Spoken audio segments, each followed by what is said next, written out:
بسم اللہ الرحمن الرحیم الحمدللہ رب العالمین والصلاة والسلام علی اشرف الانبیاء وسید المرسلین اما بعد۔ آج ہم انشاءاللہ آسان لسان القرآن کے 56ویں 56 لیسن کے اندر فعل نہیں کو پڑھیں گے، اور فعل امر ہم پچھلی دفعہ مکمل کر چکے، تو یہ جو فعل نہیں ہے یہ فعل امر ہی کا ایک اپوزٹ ہے، اسی کا جواب ہے۔ تو پڑھنے سے پہلے ہم رسول اللہ صلی اللہ علیہ وسلم کا جو ایک دعا انہوں نے ہمیں سکھائی اس کو پڑھتے ہیں۔ اللہم لا سہل الا ما جعلتہ سہلا وانت تجعل الحزن اذا شئت سہلا۔ درس کا آغاز کرتے ہیں۔ جیسا کہ ہم نے پہلے بات کی کہ فعل نہیں آج ہم دیکھیں گے، اور سب سے پہلی بات اس کو سمجھنے کے لیے وہ یہ کہ یہ استعمال کہاں ہوتا ہے، کیوں ہوتا ہے، کیوں اس کو پڑھا جاتا ہے۔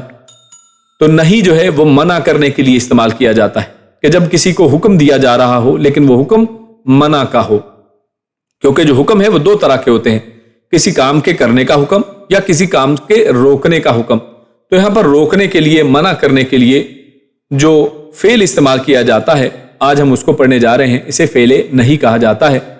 یہ جیسے میں نے بیان کیا فعل امر کا الٹ ہے، یہ اس کے اپوزٹ ہے، اور اس کا معنی جو ہے وہ روکنے کے حکم کے معنی میں آتا ہے، کہ اس میں آپ کسی کو روک رہے ہیں کسی کام سے۔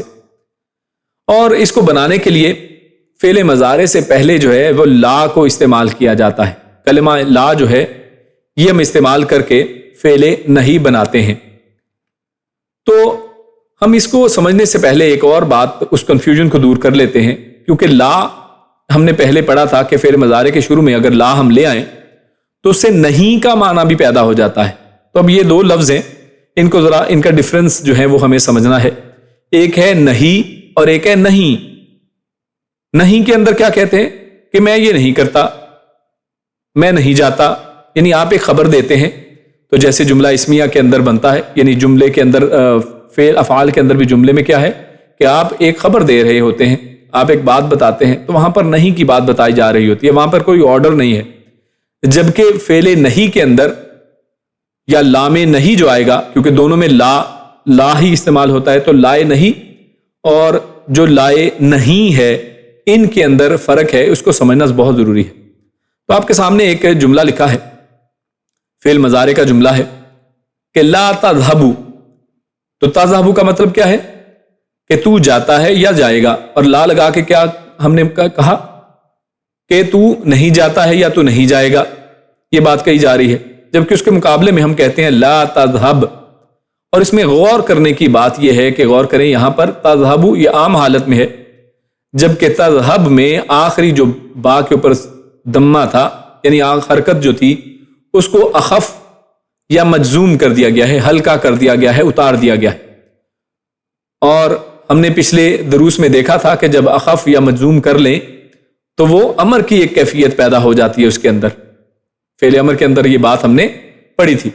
تو اسی وجہ سے جب ہم لا تذهبوا پڑھتے ہیں، یعنی اس کے اندر اخف نہیں ہے، آخری جو لیٹر ہے اس کے اوپر کوئی حرکت ہے، تو یہ نہیں کا معنی ہے۔ جبکہ اگر ہم لا تذهب اس انداز میں بات کرتے ہیں، با کے اوپر سکون آ گیا، تو یہ نہیں ہے، یعنی یہاں پر منع کیا جا رہا ہے، یہاں پر روکا جا رہا ہے۔ جبکہ لا تذهب میں خبر ایک دی جا رہی ہے کہ تو نہیں جاتا ہے یا جائے گا، لا تذهب تو نہ جا، یہاں پر کیا ہم کہہ رہے ہیں کہ تو نہ جا۔ تو اس لیے جو پہلا والا لا ہے اسے ہم لائے نہیں کہتے ہیں، اور جو لا تذهب میں لا ہے، ہیں تو دونوں ہی لا، لیکن اس کو ہم لائے نہیں کہتے ہیں۔ لا تذهبوا کا معنی کیا ہم کریں گے تو نہیں جاتا یا نہیں جائے گا، تو نہیں جاتا یا پھر تو نہیں جائے گا، کیونکہ آپ کو پتہ ہے مضارع حال یا مستقبل کے معنی میں آتا ہے۔ لیکن لا تذهب کے اندر ایک حکم ہے، ایک اس میں نہیں کا پہلو ہے، یعنی اس میں روکا جا رہا ہے، تو اس لیے کہا تو نہ جا۔ اور یہ نہیں یعنی یہ وہی ہے جیسے قرآن کریم میں اللہ رب العزت آیت میں کیا ارشاد فرماتا ہے کہ کنتم خیر امۃ اخرجت للناس تأمرون بالمعروف وتنہون عن المنکر، کہ تم برائی سے روکتے ہو، تو یہ وہی روکنے والا نہیں ہے کہ تو نہ جا، تو فلاں کام نہ کر۔ تو اس لیے جس انداز میں روکا جاتا ہے تو اسے نہیں کہتے ہیں، اور یہاں پر جو لا استعمال ہوتا ہے لائے نہیں کہلاتا ہے۔ اور اس کی پہچان آپ جو مضارع کی گردان میں سے جو صیغہ ہوگا اس کے آخری لیٹر کی حرکات سے، یا اس جو مضارع کا صیغہ ہے اس کے اخف ہونے سے یا مجزوم ہونے سے اس کو پہچانیں گے۔ تو ہم اس سے پہلے بس ایک دفعہ ایک سرسری سی یہ بات دیکھ لیتے ہیں کہ فعل مضارع کو اخف یا مجزوم کی ہم بات دوبارہ کر رہے ہیں، تو اس کی جو صورتیں ہم پڑھ آئے ہیں وہ کون کون سی تھی کہ اگر لم اس کے شروع میں لگ جاتا ہے تو فعل مضارع جو ہے وہ اخف یا مجزوم ہو جاتا ہے۔ اس کی تفصیل ہم پہلے دروس میں پڑھ آئے ہیں، اس کو ہم دہرائیں گے نہیں، تو آج صرف مختصراً اس کو صرف ایک بات کر کے آگے نکلتے ہیں۔ لما اس سے بھی فعل جو مضارع ہے وہ اخف یا مجزوم ہو جاتا ہے۔ اس طرح ان شروع میں جو شرطیہ ہے لگاتے ہیں کہ اگر ایسا ہو تو اس سے بھی فعل مضارع اخف یا مجزوم ہو جاتا ہے۔ اس طرح لام امر ہم نے پڑھا پچھلی دفعہ کہ لام امر لگانے سے بھی مضارع اخف یا مجزوم ہو جاتا ہے، اور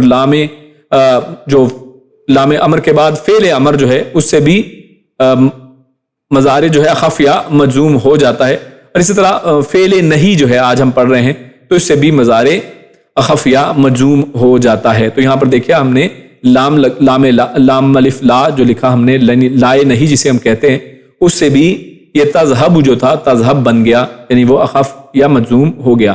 تو فعل نہیں بھی انہی میں سے ہے جو اخف یا مجزوم کرنے والے ہیں فعل مضارع کو۔ تو اس کو بنانے کا طریقہ کیا ہے؟ بہت ہی سمپل ہے، انتہائی آسان ہے۔ آپ نے اس کی مثالیں دیکھ ہی لی ہیں، اس کو بس تھوڑا سا ہم دیکھ لیتے ہیں 2-4 مثالوں کے ساتھ، تو آپ کی سمجھ میں آ جائے گا۔ بہت ہی آسان ٹاپک ہے۔ جیسے مثال کے طور پر اذهب، یہ ہم نے فعل امر پڑھا تھا۔ اذهب کیا مطلب ہے اس کا؟ کہ اذهب جا، اذهب جائیے، جائیں، جاؤ، اذهب۔ جیسے اللہ نے قرآن میں فرمایا سورہ موسیٰ علیہ السلام کو اذهب الى فرعون انه طغى، کہ آپ فرعون کی طرف جائیے کیونکہ وہ سرکش ہو گیا ہے۔ تو اذهب ہے، تو اس کو ہم نے اسی طرح اگر فعل نہیں بنانا پڑے، یعنی وہاں پر تو حکم دیا جا رہا ہے، اب وہاں پر روکا جا رہا ہو کہ تو نہ جا، تو پھر کیا کہیں گے؟ وہی اذهب ہم لے لیتے ہیں، اس کے شروع میں کیا کریں گے؟ لام لگا دیں گے، لامے یعنی لائے نہیں لگا دیں گے، اور اذهب کو اب ہم تھوڑا سا اس میں چینجنگ کریں گے کہ یہ اذهب نہیں رہے گا بلکہ یہ تذهب ہو جائے گا، کیونکہ ہم حاضر کو ہی یہ بات کہتے ہیں نارملی کہ تو نہ جا، یعنی اذهب کا معنی کیا تھا کہ تو جا، اور لا تذهب یہاں پر اذهب کہنے کی بجائے تا، یعنی اصل اس کی حالت، یعنی جو فعل مضارع کی جو علامات تھیں اس کو جو ہم نے ہٹایا تھا فعل امر کے اندر، اس کو واپس لگا دیں گے۔ تو لا تذهب تو نہ جا، لا تذهب تو نہ جا۔ اس طرح ایک اور مثال لیتے ہیں، اجلس یہ تھا بیٹھ، اور یہ اجلس کیسے ہم نے بنایا تھا؟ اس کے شروع میں جو فعل مضارع کی علامت تھی یعنی تجلس، اس کو ہٹا دیا تھا اور اس کی جگہ پہ ہم نے حمزہ زیر لگا دی تھی، ٹھیک ہے؟ تو ہم نے یہ لگایا تھا۔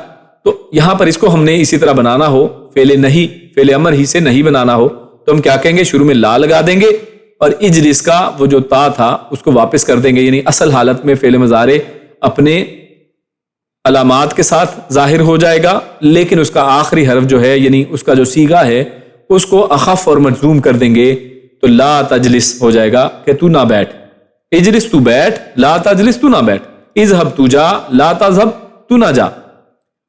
اور اسی طرح ادخلوا، ابھی ایک جملہ ہے جس میں کیا ہے؟ دیکھیے فعل امر ہے کہ تم سب داخل ہو جاؤ، ٹھیک ہے؟ اور یہاں پر خلون، آپ کو پتا ہے تدخلون اصل تھا، تو یہاں پر اس کو اخف کیا گیا ہے پہلے سے، تدخلون، اور اس میں سے اخف کر دیا تو نہ اس کا ہٹا دیا تو بچ گیا ادخلوا، ٹھیک ہے؟ اور شروع میں فعل مضارع کی علامات تھیں ہٹا دی تھی تو ادخل بچا تھا۔ تو اب اس سے ہم نے اگر ہم نے فعل نہیں بنانا ہے تو کیسے بنائیں گے؟ لا تدخلوا، لا تدخلوا تم سب داخل نہ ہو۔ اور یہ ہم مثال ہمیں قرآن کریم میں، اب ہم چند مثالیں دیکھ لیتے ہیں۔ قرآن میں ہمیں ایک مثال مل جاتی ہے اس کی، سورہ یوسف کے اندر جب یعقوب علیہ السلام اپنے بچوں کو، اپنے بیٹوں کو سمجھاتے ہیں کہ مصر میں جب داخل ہونا تو کیسے داخل ہونا، وقالا انہوں نے فرمایا یا بنیا، اے میرے بیٹو، لا تدخلوا تم نہ سب داخل ہونا، من باب واحد۔ اب یہ دیکھیں یہاں پر وہ حکم کیا دے رہے ہیں کہ تم وہاں پر یعنی نہیں والا حکم ہے، فعل نہیں ہے کہ تم نہ داخل ہونا، من باب واحد ایک دروازے سے، وادخلوا من ابواب متفرقہ، اور وادخلوا کیا ہے؟ یہ فعل امر ہے، یہ فعل نہیں ہے اور یہ فعل امر ہے، بلکہ تم کیا کرنا؟ تم داخل ہونا مختلف دروازوں سے۔ تو یہ یعقوب علیہ السلام نے ایک بڑی اچھی نصیحت کی تاکہ نظر بد سے وہ بچ جائیں، اور ایک ہی دروازے سے اگر 11 بھائی داخل ہوں گے تو لوگوں کی جو بد نظر ہے وہ ان کو لگے گی۔ تو اس انداز میں اس کو بیان کیا۔ اس کی ایک دوسری مثال سورۃ حجرات میں آیت نمبر 2 میں ہم دیکھتے ہیں، اللہ فرماتا ہے لا ترفعوا اصواتکم فوق صوت النبی۔ اب یہاں پر کیا کہا جا رہا ہے؟ لا ترفعوا، اصل میں کیا تھا؟ ارفعوا، اور یعنی بلند کرو، اور اس کا اپوزٹ یعنی فعل نہیں کیا ہے؟ لا ترفعوا تم سب نہ بلند کرو اسواتکم اپنی آوازوں کو فوق صوت النبی، اللہ کے نبی کی آوازوں سے اپنی آوازوں کو بلند نہ کرو، ولا تجہروا لہ بالقول، اور اپنے قول کے ذریعے بھی اس کو اللہ کے نبی سے اونچا نہ کرو۔ جہر کس کو کہتے ہیں؟ اونچی آواز کو، یعنی اونچا کرنا۔ جیسے جہری نمازیں آپ جانتے ہیں، کچھ نمازیں جہری ہیں کچھ سری ہیں۔ جہری نمازیں جن میں امام آواز سے پڑھتا ہے، قرات کرتا ہے، اور وہی بات کی جا رہی ہے۔ اور اس میں امت مسلمہ کو ایک بہت بڑا سبق دیا گیا ہے، کیا؟ ایک تو اپنی آوازوں کو اللہ کے نبی کی آواز سے اوپر نہیں کرنا ہے، اور نہ تم اپنے قول، اپنے جو آپ نے کوئی بات کرنی ہے تو اللہ کے نبی کی بات کے اوپر اس کو نہیں رکھنا ہے، جیسا کہ تم کجہر بعضکم لبعض، جیسا کہ تم آپس میں ایک دوسرے کی بات کے اوپر اپنی بات رکھ دیتے ہو کہ اچھا تم یہ کہتے ہو میں یہ کہتا ہوں، میرا یہ کہنا ہے۔ تو میرے بھائیو، اللہ کے نبی کی بات کے اوپر ایسا نہیں کہا جا سکتا ہے۔ اللہ رب العزت کا فرمان آ جائے یا رسول اللہ صلی اللہ علیہ وسلم کا فرمان آ جائے، ان دونوں کے فرمان کے آ جانے کے بعد کوئی شخص کہے کہ میری رائے یہ ہے، کہ اللہ کے نبی کے قول کو پیچھے ہٹا دے اور ان سے اپوزٹ اپنی ایک رائے قائم کرے، تو میرے بھائیو اس کے والے سے اللہ کیا فرماتے ہیں؟ ان تحبط اعمالکم، وہ یہ کہ اللہ رب العزت تمہارے اعمال ضائع کر دے، وانتم لا تشعرون، اور تمہیں پتہ بھی نہ چلے۔ تو کوئی شخص نہیں چاہتا کہ اس کے اعمال برباد ہو جائیں، تو لہٰذا ہمیں چاہیے کہ جب اللہ کے رسول کی بات آ جائے، کوئی حدیث ہمارے سامنے آ جائے، تو اس کے اوپر اپنے سروں کو خم کر دیا جائے، اس کو مان لیا جائے۔ اس طرح ایک اور سورۃ الضحیٰ کی آیت میں ہمارے سامنے آتا ہے، اللہ رب العزت رسول اللہ صلی اللہ علیہ وسلم کو ارشاد فرماتے ہیں فَأَمَّا الْيَتِيمَ فَلَا تَقْهَرْ، کہ جو یتیم ہے اس کے بارے میں کیا ہے کہ تم اس سے سختی نہ کرو، لا تقہر، نہ تم سختی کرو، یہ فعل نہیں کی مثال ہے۔ اور اسی طرح وَأَمَّا السَّائِلَ، اور جو سوالی ہے، جو مانگنے والا ہے، فَلَا تَنْهَرْ، اگر کوئی آپ سے مانگنے کے لیے کوئی حاجت لے کر آیا ہے، فَلَا تَنْهَرْ، تو اسے خالی ہاتھ نہ بھیجو، اس کو منع نہ کرو، بلکہ اور رسول اللہ صلی اللہ علیہ وسلم کا ہم اخلاق یہی دیکھتے ہیں، اللہ کے نبی کی سنت سے ہمیں پتہ چلتا ہے کہ رسول اللہ صلی اللہ علیہ وسلم کے پاس کوئی شخص بھی آتا اپنی کوئی حاجت لے کر کہ مجھے فلاں چیز کی ضرورت ہے، رسول اللہ صلی اللہ علیہ وسلم ضرور اس کو کچھ نہ کچھ دے کر بھیجا کرتے تھے۔ اور اسی جو فعل نہیں ہے، اس کو ہم ایک حدیث سے بھی سمجھتے ہیں کہ رسول اللہ صلی اللہ علیہ وسلم کے حوالے سے ایک حدیث ہمارے سامنے ابو داؤد، ترمذی اور احمد وغیرہ کی حسن درجے کی ایک حدیث ہمارے سامنے آتی ہے۔ ان عبادۃ بن صامت رضی اللہ عنہ قال، عبادہ بن صامت رضی اللہ تعالیٰ عنہ وہ فرماتے ہیں، ان سے روایت ہے، وہ کہتے ہیں کننا خلف رسول اللہ صلی اللہ علیہ وسلم فی الصلاۃ الفجر، ہم رسول اللہ صلی اللہ علیہ وسلم کے پیچھے فجر کی نماز ادا کر رہے تھے۔ فقرأ رسول اللہ صلی اللہ علیہ وسلم، اللہ کے نبی صلی اللہ علیہ وسلم نے قرأت کی، فثقلت علیہ القراءۃ، تو رسول اللہ صلی اللہ علیہ وسلم کے اوپر یہ قرأت کرنا، جو جہری نماز ہوتی ہے، آپ جانتے ہیں فجر کی نماز میں جہری نماز ہے، امام جو ہے اونچی آواز میں سورۃ الفاتحہ بھی پڑھتا ہے اونچی نماز میں، کوئی جو بھی اس کے بعد قرآن مجید میں سے تلاوت کرتا ہے، تو اللہ کے نبی کے اوپر یہ پڑھنا مشکل ہو گیا، ثقلت بھاری ہو گیا۔ فلما فرغ، تو جب اللہ کے نبی فارغ ہوئے، قال، تو آپ نے فرمایا لعلکم تقرؤون خلف امامکم، کہ کیا تم اپنے امام کے پیچھے جو ہے تم بھی پڑھتے ہو، تم بھی قرأت کرتے ہو؟ تو ہم نے جواب میں کہا قلنا، ہم نے کہا نعم ھذا یا رسول اللہ صلی اللہ علیہ وسلم، ہاں ہمارے پیارے رسول صلی اللہ علیہ وسلم، کہ ہم یہ پڑھتے ہیں، ہم ایسا کرتے ہیں۔ تو اللہ کے نبی نے کیا فرمایا؟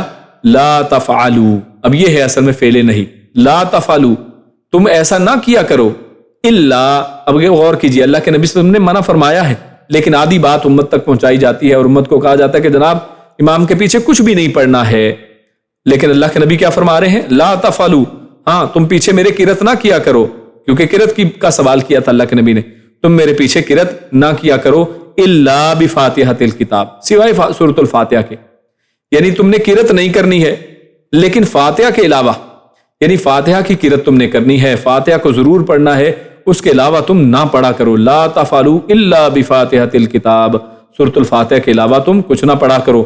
فإنہ، اور کیوں، اس کی ایک دلیل اور حکمت بھی اللہ کے نبی نے بتا دی، لا صلاۃ لمن لم یقرأ بها، کیونکہ اس شخص کی نماز ہی نہیں ہوتی ہے کہ جو اس کو نہیں پڑھتا ہے، یعنی سورۃ الفاتحہ کو کوئی شخص اگر اب نماز میں نہیں پڑھتا ہے تو اس کی نماز نہیں ہوتی ہے۔ تو خیر اس حدیث سے بھی ہمارے سامنے ایک واضح مسئلہ ہوا، اور فعل نہیں بھی ہمارے سامنے آیا کہ اللہ کے نبی نے جو نہیں کہی ہے، جو روکا ہے، وہ کس چیز سے روکا ہے؟ سورۃ الفاتحہ کے علاوہ کسی بھی قسم کی قرأت سے اللہ کے نبی نے روکا ہے کہ اس کو غور سے سنا جائے، اس کے پیچھے کھڑا ہوا جائے، جیسا کہ اللہ نے قرآن میں فرمایا ہے کہ جب تمہارے سامنے قرآن کریم پڑھا جائے تو فانصتوا واسمعوا وانصتوا، کہ اس کو غور سے سنو اور خاموش رہو۔ تو لہٰذا اس خاموشی اور غور سے سننے سے مراد کیا ہے، کون بتائے گا؟ پیارے رسول بتائیں گے، تو پیارے رسول صلی اللہ علیہ وسلم نے اس کو واضح کر دیا کہ تم نے باقی قرأت سے خاموش رہنا ہے، لیکن فاتحہ کو کیوں ضرور پڑھنا ہے؟ کیوں؟ کیونکہ اس کے بغیر نماز نہیں ہوتی ہے۔ تو خیر اسی پر اپنے درس کو، مختصر سا درس تھا اور اس میں ہم نے آج فعل نہیں پڑھا ہے، ہم نے دیکھا کہ کس طرح سے فعل امر جو اذهب ہے اور اجلس، ادخلوا، مثالیں ہم نے دیکھی کہ اس سے کس طرح سے ہم فعل نہیں بنا سکتے ہیں۔ شروع میں لا لگا دیجئے، اور لائے نہیں اور لائے نفی کی پہچان ہم نے دیکھی کہ لا تذهب اگر ہو، آخری ہے جو حرف ہے، یعنی صیغہ جو ہے، صیغے کے آخری جو حصہ ہے اس کے اندر اگر وہ مجزوم ہے یا وہاں پر تخفیف ہے تو وہ اصل میں لائے نہیں ہوگا، اور اگر وہ وہاں پر تخفیف نہیں ہے بلکہ وہ اصل حالت میں قائم ہے تو لہٰذا وہ لائے نفی ہوگا۔ تو اس سے ہمیں واضح ہو جاتی ہیں یہ دونوں چیزیں، اور قرآن کریم کی بعض مثالیں آپ کے سامنے رکھ دی گئی، حدیث سے بھی آپ کے سامنے مثال رکھی گئی۔ اللہ رب العزت سے دعا ہے کہ ہم نے یہاں پر جو پڑھا سنا، اور قرآن مجید کو آسان، لسان القرآن اس کا نام اسی لیے ہے کہ تاکہ قرآن مجید ہمارے لیے آسان ہو جائے، اس کو سمجھنا ہمارے لیے آسان ہو جائے، جس مقصد کے لیے اللہ نے قرآن مجید کو نازل کیا ہے وہ مقصد پورا ہو جائے، قرآن مجید ہمارے لیے ہدایت بن جائے، قرآن مجید کی جب تلاوت ہو ہم اس کو سمجھ سکیں اور اس کے معنی کے اندر غور و فکر کر سکیں۔ تو اللہ رب العزت سے دعا ہے کہ اللہ رب العزت ان باتوں کے اوپر عمل کو ہمارے لیے آسان کر دے، قرآن مجید کا فہم ہمارے لیے آسان کر دے۔ اللہ رب العزت آپ سب کو اس کی جزائے خیر عطا فرمائے۔ جزاکم اللہ خیر و بارک اللہ فیکم کہ آپ لوگ شامل ہوئے، آپ نے درس کو سنا۔ سبحانک اللہم و بحمدک، اشہد ان لا الہ الا انت، استغفرک و اتوب الیک۔ السلام علیکم ورحمۃ اللہ وبرکاتہ۔